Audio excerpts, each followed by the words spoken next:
Hindi naman habang buhay mag-OFW tayo. Paano pag nagkasakit ka? Uuwi ka ng Pilipinas, anong pagkakakitaan mo? Sino na magbabayad ng bahay na kinuha mo? Tatanda ka dyan, hindi mo matitiran yung bahay mo. Kung magninegosyo ko, hindi naman ako siguradong aasenso at yayaman. Ba't ba kasi sila pumupulubos ng pagpulita? Kung ganun pa lang ang mindset from the very beginning, wag na talaga siya mag-business. Kapag nahihirapan na, pag nagkasakit, tatawag sa'yo kapamilya mo, si ganito, wala na. Diyan ka ngayon mapapaisip, ano ba itong ginawa ko sa sarili ko? Itong masakit po. Maiisip nila yan, Huli na ang lahat. Kaya huwag ninyong yakapin at akuin ang buong responsibilidad sa mga pamilya ninyo. Kayang-kaya nyo yan. If you dedicate your life into matching your income abroad here, May mararating ka. There is life after you work abroad. dyan tayo sigurado. OFW, paano makakapagsimulang magnegosyo? Good morning, good afternoon, and good evening mga boss. Meron ba kayong mga katanungan? Mga suliranin na gusto ninyong masolusyonan? Pag-usapan natin yan. Problema sa negosyo, may solusyon. Nego Solusyon. Ikaw ba ay isang nag-uumpisang negosyante? O kaya naman ay matagal na sa pagninegosyo? Baguhan ka man o matagal na sa larangang ito, lahat tayo ay may kanya-kanyang pinagdadaanang problema o suliranin sa ating mga negosyo na kailangang masolusyonan. Ang programang ito ay binuo namin para talakayin natin ang ilan sa pinakamadalas na nagiging problema ng mga kagaya nating negosyante. At ang pag-uusapan natin ngayon mga boss ay kung ano nga ba ang dapat gawin ng isang OFW para makapagsimula sila ng kanilang negosyo. Kaya ang susolusyonan natin ngayon ay ang tanong: OFW, paano makakapagsimulang magnegosyo? Para sagutin ang katanungang iyan, may makakasama tayong mga solusyonaryo na nakaranas magtrabaho abroad o mag-OFW bago sila naging successful na mga negosyante. At ang unang solusyonaryo natin, dating second mate seaman na ngayon ay may-ari na ng isang business academy na tumutulong sa mga kababayan nating nasa abroad na makapagsimula ng sarili nilang negosyo. Ang owner and founder ng Sign of Business Academy, walang iba kundi si Boss Mix Jose. Salamat boss sa pag-unlock, mga boss. Looking forward to spending this time with all of you. At ang ating pangalawang solusyonaryo, ang owner and CEO ng 300 branches ng Max Mango. Walang iba kundi ang ating bossing, Boss Joshel Quiñones. Salamat po sa pag-imbita, Boss RDI. Dito sa Nego Solusyon, sasagutan natin kasama ng ating mga solusyonaryo ang mahahalagang tanong tungkol sa negosyo. Pero bago natin pag-usapan ng ating main topic, magbabasa muna tayo ng ilang mga messages at comment ng mga nagtatanong patungkol sa kanilang negosyo. Eto na nga, magbabasa na po kami ng inyong mga komento. Tanong mo to! Meron kayong tagi-tagi-isang minuto para masagutan ang tanong na babasahin natin. Ang given time na yan ay maaaring mag-restart kapag meron tayong follow-up question. Eto na, magbabasa na tayo ng tanong. Tanong ni Alika Lat. Hello po, paano po kaya magpa-franchise ng food store? Since franchising ito, tanongin natin si Boss Joshel. First is kailangan ready muna siya. Kasi in franchising business, number one important is the commissary. Doon sa pagpa-franchise ng business niya, kailangan ready yung mga supplies, meron siyang maisusupplies. Number two, ang kailangan niya is yung mga legalities. Mga contract, operationals manual, mga guides, and kailangan magiging secure yung business niya dahil ibibigay nga niya ito, ipapasa niya ito sa mga magiging franchisees niya. Okay. Bakit importante yung commissary? For example, sa amin sa Max Mango, meron kami mga branches sa mga probinsya. Alam naman natin kapag mga provincial, medyo limited yung mga supplies. For example, paano kung naubos yung supply ng franchisee mo? Paano sila kukuha ng supply? Saan sila bibili?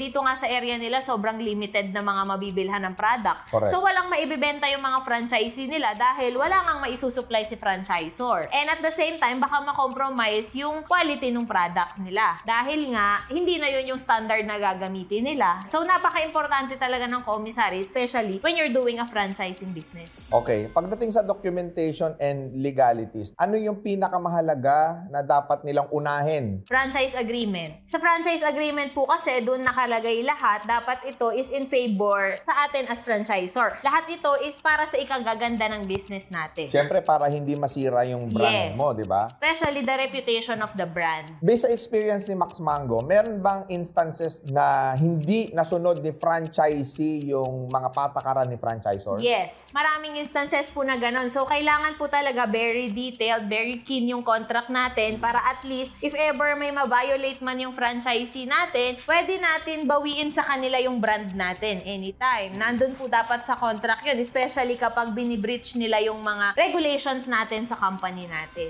Okay. Siguro, Boss Mix, matanong din kita about franchising, no? Sa mga kababayan nating OFW kasi, or mga nasa abroad, no? Yan yung nagiging option nila na pag-uwi nila dito sa Pilipinas, magpa-franchise sila ng brand. Baka meron kang mga inputs how to franchise. Kasi yung talagang binibili nila dito, boss, yung sistema. Not all franchises are created equal. Yung iba okay, iba hindi. At hindi naman tayo necessary magpa-franchise ka, boss, tapos pagkain lang. Right. Marami pang ibang mga products na also franchisable. Yes, kikita tayo dito. Pero ang pinakamalaking benefit sa kanila nun, yung matututunan nila. Kung paano magnenegosyo, na may proven system na that is working, somehow can teach you din kung paano magpatakbo ng negosyo ng tama. Yun. Pero, hindi porket nag-franchise ka, automatic, yayaman, successful ka na agad. Siguro ito, tanongin ko to sa'yo, Boss Joshel, no? Since ang Max Mango ay 300 branches na, no? Paano nila malalaman na tama yung ipa-franchise nila na brand or negosyo? Dapat ang tanong natin sa kanila is paano natin malalaman na ito na yung right time para mag-franchise tayo ng business. Kasi kahit anong brand naman yung i-franchise ng isang OFW, kung yung mismong pagkakatiwalaan niya dito sa Pilipinas is hindi naman karapat-dapat na humawak dun sa magiging business niya, wala din mangyayari. May malaking factor yung mag-handle mismo ng business. Yes. Siyempre, as OFW, some of them magbi-business dahil gusto lang nila yung ipon nila or yung pera nila is umiikot dito sa Pilipinas. Pero kailangan nga po, yung pagkakatiwalaan nila dito is talagang karapat-dapat pagkatiwalaan. Hindi naman sa nilalahat ko, pero karamihan po talaga ng mga OFW natin, yung ibang mga kamag-anak nila sa Pilipinas, nasanay lang na hingi ng hingi. Bago kayo mag-franchise, mga boss, meron ding readiness. Siyempre, may mga training naman tayong tinatawag, di ba? Para maging successful yung ipa-franchise ninyo na negosyo. Sige, number 2 question natin. Kung magne-negosyo po ako, okay ba na mag-aral ako ng MBA? Meron na po akong sari-sari store for 3 years at gusto ko po kasing mag-expand sa ibang business. Tanong ni Gimbo Ponce. Ayan, siguro Boss Mix, ikaw ang sumagot. No, napag-isipan ko rin yan, boss. Lahat naman siguro tayo ng business-minded. What if kaya eventually makapag-MBA tayo? Di natin maalis, boss, na advantage talaga. MBA is Masters in Business Administration. Okay. Although, through observation, boss, mas maraming hindi galing sa business background. Sa typical kasi na profession, kailangan mo talaga ng lisensya eh. Pero sa trabaho natin, boss, bilang negosyante, additional yun. Pero I don't think it is 100% necessary. Pero ito, direct question siguro, no? Joshel, hindi ka naman nakapagtapos ng pag-aaral. And should I say na talo mo pa yung mga nakapag-aral ng Masters in Business Administration through your experience? Para sa akin kasi, mas maganda if matututo ka from your own experience and at the same time, surround yourself with business owners. Like this program, andito tayo para tulungan natin yung mga business owners na mga walang alam sa pagnenegosyo or yung may mga negosyo pero hindi ganon kagaling sa pag-handle ng negosyo. So kaya andito din itong program na to para tulungan natin sila dun sa mga problema sa negosyo nila. So para sa akin, okay if magte-take ka ng Masters in Business Administration pero sinsabi mo nga meron ka ng sari-sari stores in 3 years, I think ang pinaka-the best na gagawin mo na expansion dyan is from sari-sari store, maybe gawin mo itong grocery stores. Yes. Since nagsimula ka sa ganitong linya, alam mo na yung kalakaran or pagpapatakbo ng mga sari-sari store, ang pinaka-the best na expansion na gawin mo dito is lakihan mo yung pwesto mo, damihan mo palalo yung mga panindang tinitinda mo, para at the same time, matatawag na rin naman natin expansion ito eh. I think mas lalaki yung kita niya, mas gaganda yung image ng business niya dahil nga, sanay na siya. In 3 years, I think lahat na pagdaanan niya na yan eh. Yung mga nag-aaral ng Masters in Business Administration are actually the executive of big companies. Sila yung mga kailangan may MBA and doctorate degree. Hindi mo matututunan sa YouTube and Facebook at iba pa. Yung mga processes na kailangan mong maintindihan. So kaya ka mag-aaral ng Masters in Business Administration. Pero sa ating mga micro-entrepreneurs, mga medium-scale entrepreneurs, okay, kahit wala kang Masters in Business Administration. Mag-hire ka na lang. Yes, and eventually, pag lumaki yung kumpanya mo, you can hire someone na may master's degree para mas patakbuhin ng mas maganda yung negosyo mo. Okay? Pangatlong tanong natin. Tanong ni Marlon Ulan. Mga boss, tanong ko lang, kailangan ba magaling kang manira ng competitor para yumaman? Ayan, siguro unang sasagot niyan, Boss Joshel. Hindi natin kailangang manira ng competitor para yumaman, no? Bakit tayo matatakot sa competition kung alam naman natin na yung product na binibenta natin is kayang-kayang higitan yung competitor natin? Kasi kami sa Max Mango, since Mango Graham Shake kami, napakadami naming competitor. Exactly. Pero never namin ginawang manira ng mga kapwa business owners namin. Dapat sinusuportahan natin yung isa't isa. And alam naman natin sa sarili natin kung sino talaga yung mas magaling or kung sino yung mas better na business na ginagawa or depende yun sa diskarte na ginagawa natin as business owners. Actually, there's a study na it is better na may competitor ka. Halimbawa, sa inyo, nagkakaroon ng comparison. Example, Max Mango, may competitor kayo, mangga rin, shake din, Graham din. So, nakakatulong actually yung competitor. Kasi bakit? Ang pagpipilian ko dalawang mangga eh. Hindi na ako mamimili ng ibang drinks. Technically, malaking bagay ang competition para mas lalong lumakas ang negosyo mo. Anong masasabi mo ron, Boss Mix? In order for somebody to win, somebody has to lose. Ganun ang mindset ng madami. Kaya siguro marami rin ang nahihirapang umasenso. Kasi somebody has to be a winner, somebody has to be a loser. Although, totoo, kaya nga mayroong word na competition, naglalabang kayo, pataasan kayo ng sales. Especially as the owner, ganun yung values natin. It might reflect on the whole organization. Right. Imbis na siraan nila, kumuha ka na lang ng inspirasyon. Certainly, there are things that they are doing that is good na imbis na nagsiraan kayo, eh hindi ba teacher mo din yan? That competitor is teaching you something, tataas ang sales mo dahil natututo ka sa kanila. So we shouldn't be antagonistic about our competitors. Okay. Salamat po sa mga nag-send ng kanilang messages sa ating comment section at inbox. Sa mga gusto pang matuto at gumaling sa pagninegosyo, i-comment nyo na ang tanong nyo sa video na ito dahil sa next episode, baka tanong nyo na ang masagutan ng ating mga solusyonaryo. Ayan. Thank you so much, ha? At ngayon ay babalikan na nga natin ang ating pangunahing pinag-uusapan. Ang tanong, OFW, paano makakapagsimulang magnegosyo? Naaalarma ang Bureau of Immigration sa pagtaas ng bilang ng mga nagnanais na magtrabaho abroad. Nakauwi na sa Pilipinas ang unang batch ng 8 OFWs na apektado ng giyera sa Sudan. Nanghihingi na ng ayuda ang mga OFW na naunsyami ng pagpunta sa Kuwait dahil sa entry ban sa mga Pinoy. Sa mga nakalipas na taon, kabi-kabila ang nabibiktima ng mga investment scam sa Pilipinas. Pero ngayon, ang puntirya naman daw ng mga scammer ang ating mga OFW. Nako,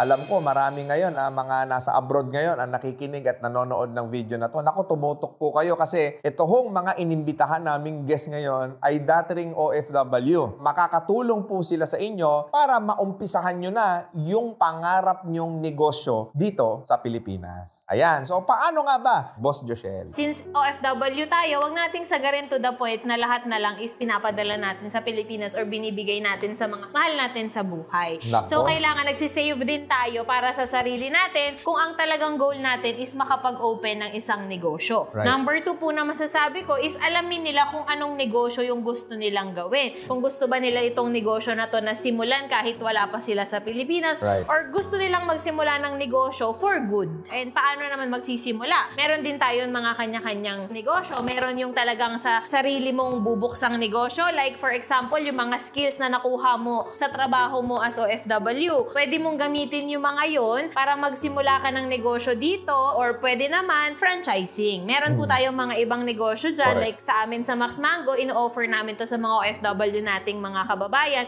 na wala nang iisipin eh. Andyan na yung negosyo, ilalatag na lang namin sa kanila dahil nga meron na kaming mga sistemang nagawa na, kaya madali na po nilang masisimulan yung mga negosyo nila basta meron lang silang enough na puhunan para po magsimula ng negosyo. Ito kasi yung reasoning ng maraming mga OFW. Yung pera kasi nila allocated na sa mga kamag-anak nila dito sa Pilipinas. Eh paano naman sila makakapag-umpisa? Eh wala nang natitira sa kanila. Magtira po tayo ng para sa sarili natin. Kasi hindi naman po habang buhay mag-OFW tayo. Eh hindi ba baka magtampo yung mga kamag-anak natin pag hindi natin sila napadalhan ng pera? dapat alam mo din sa sarili mo, paano mo i-explain sa mga mahal mo sa buhay na nagpapakahirap ka ng malayo. Hindi kasi nila alam yung homesick. Hindi nila nararanasan yung hirap na nararanasan natin na OFW na malayo tayo kasi sila dito, umaasa na lang sila lagi sa padala natin, nagagawa nila yung gusto nila. Hindi nila alam na tayo as OFW, limited yung mga kaya nating gawin, especially yung culture. Kailangan mong makisama dun sa kultura na meron ka kung nasa ang bansa ka. Yung mga ganun, hindi po kasi nila naiintindihan yung kaya kailangan ipaliwanag natin ng maayos dun sa mga mahal natin sa buhay dito sa Pilipinas. Boss Mix. Expectations ang susi. Paalam nyo yung expectation. Kahit anong klaseng expectation yan, nagugutom nga kami rito eh. Ito yan, boss. Hindi ko sinasabi na umabot tayo sa punto na wala na silang kakainin. Okay pa rin naman magbigay. Ang tendency lang talaga sa mga kababayan natin, sinasagad kasi. Nakakalimutan yung sarili. Kailangan maiset mo talaga yung boundaries na okay, o sige, bibigay ko sa inyo yung 20%. Pero kailangan ito, makip ko yung the rest. Pag alam nila yan, pag malinaw, root of all conflicts, expectations. Ngayon pa lang, ilatag mo na. Kung magninegosyo ko, hindi naman ako siguradong aasenso at yayaman. There's no such thing as guarantee. At least ito bahay na. At least ito kotse na. Ano isasagot mo ron? Kung ganun pa lang ang mindset nyo from the very beginning, wag na talaga siya mag-business. Ikaw, ano ding assurance mo na makakapag-abroad ka ng matagal? Paano pag nagkasakit ka? Uuwi ka ng Pilipinas, anong pagkakakitaan mo? Sino na magbabayad ng bahay na kinuha mo? Exactly, Boss Mix. Sige, sigurado, tatanda ka dyan. Hindi mo matitiran yung bahay mo. Sigurado, hindi mo madadrive yung kotse mo. Ayun, hindi mo mapupulfill yung potential mo. Ayan, dyan tayo sigurado. Pero kung dito tayo sa hindi sigurado, at least may chance na makakasama mo yung pamilya mo at saka boss, may i-add lang ako. Ba't ba kasi sila punong-puno boss ng pagdududa? Kung gagawin mo ng career itong pagninegosyo na to, sabihin natin sa fishing ka, seryosohin mo yan, 10 to 15 years, kayang-kaya nyo yan. If you dedicate your life into matching your income abroad here, tapos ayun ang gagawin mong lifelong mission, 24 hours a day yun ang gagawin mo. Exactly. Ang problema lang boss, yung time kasi, hindi sila umaabot ng 10 years kasi paano 2 months, ayaw na agad. Is it true na kapag ka nandun kayo sa workplace ninyo, sa trabaho ninyo, karamihan doon, pangarap din talaga magnegosyo? Alam mo kung kailan talaga 100%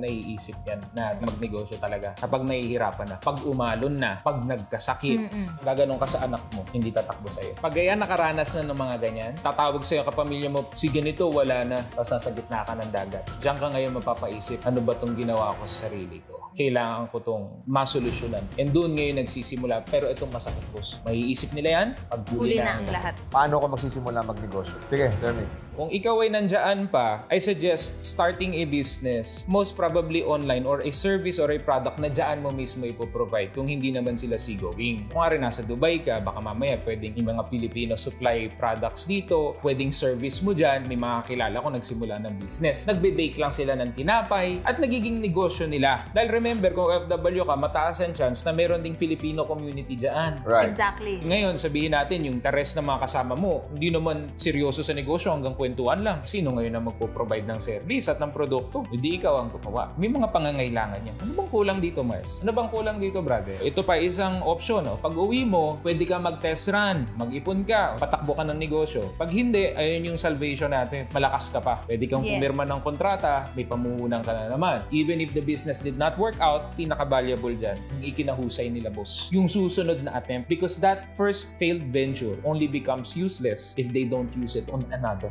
venture. Okay, yung mga kababayan natin na nanonood ng video na to, kung napakatagal na nila doon, baka hanggang ngayon wala pa silang realization sa buhay nila. Kaya nire-remind namin kayo na dito sa programa namin sa Nego Solusyon, ayan, nandito si Joshelle tsaka si Boss Mix, no? Na binabahagi sa inyo that there is life after you work abroad. Or even if you are working abroad right now, may buhay. Hindi ka magiging taong grasa pag nag-resign ka dyan. Hindi ka magiging dukha pag nag-resign ka dyan. As long as meron kang eagerness and determination na gusto mong umasenso sa buhay, gusto mong may marating sa buhay, talaga namang may mararating ka. Basta ipurso mo lang yun. Kasi ako naniniwala that time plus effort is equals to result. Okay. Maraming salamat mga boss at hanggang sa point na to, nanonood pa rin kayo at kasama namin kayo, no? Please do follow Boss Mix and Boss Joshelle pages. So ilalagay ko po ngayon sa inyong screen ang page po ng Sign of Business Academy na yan po ang pag-aari po ni Boss Mix Jose. Ayan, i-follow nyo po siya sa kanya pong Facebook, TikTok, maging sa YouTube po, Mix Jose. At syempre, please do follow Max Mango, main branch, and of course, Joshelle Quiñones na nandyan ngayon sa inyong screen at mag-follow po kayo sa kanilang mga pages at pwede nyo ho silang tanungin tungkol sa negosyo kung paano ba talaga kayo makakapag-umpisa ng negosyo, especially sa Max Mango. Yes po. Okay, sige, you may plug. Boss Joshel? For those people na interested po to franchise Max Mango, please message us on our Facebook page, Max Mango Main on Facebook and maxmango.ph on Instagram. And also follow my personal page, which is Joshel Quiñones on Facebook, TikTok, Instagram, and Max Mango Queen on YouTube. Boss Mix? Sa mga gusto matuto ng entrepreneurship, if you want to transform within 4 months from employee to learning all of the basic skills at mga kailangan crucial para sa ating mga negosyante, you can join Season 4 ng Business Academy. Send lang kayo sa amin and I'll teach you everything that I know para masimulan mo rin ang sarili mong brand. Yon! So salamat Boss Mix at Boss Joshel sa pagbabahagi ng inyong mga suggestion sa mga katanungan ng ating mga boss. Kaya i-share nyo na ang video na ito para mas marami pa tayong matulungan. So kung marami kayong natutunan na